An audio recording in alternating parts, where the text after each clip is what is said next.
জগন্নাথ বিশ্ববিদ্যালয় 2005 সালে প্রতিষ্ঠিত হওয়ার পর থেকে ঢাকার ভিতর একটা অন্যতম পাবলিক ভার্সিটি। এখানে আমাদের যে পাবলিক ভার্সিটির যে একটা মৌলিক বৈশিষ্ট্য থাকে, সেই বৈশিষ্ট্য কোনো আমরা না ক্লাসরুম পাচ্ছি, না আমরা থাকা খাওয়ার সুবিধা পাচ্ছি। আমাদের মাথার উপর ছাদ নাই, আমরা যে কেউ যে থাকবে। আমাদের ঢাকার শহরের ছেলেবেলে কত যে কষ্ট করে আমাদের মেসে দিন যাপন করতে হচ্ছে এবং যে কত অসুখ বিসুখ মতো কাটাতে হচ্ছে, এগুলো আমরা বুঝতে পারছি। এখন আমরা আসছিলাম এখানে আমাদের একটা হলের দাবি নিয়ে, যাতে আমাদের মাথা গোজার একটা ঠাঁই হয়।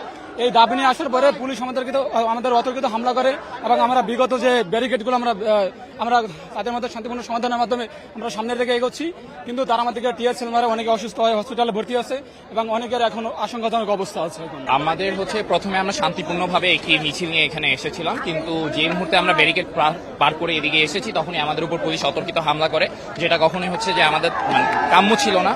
তো তাদের এই অতর্কিত হামলার কারণে আমাদের বেশ অনেকগুলো ভাই আহত হয়েছে, আপুরা আহত হয়েছে এবং যে তাদের টিয়ারশেল নিক্ষেপের কারণে আমাদের এক ভাইয়ের গাল কেটে গিয়েছে এবং আমরা অনেকজনকে এই পর্যন্ত ঢাকা মেডিকেলে ভর্তি করে এসেছি।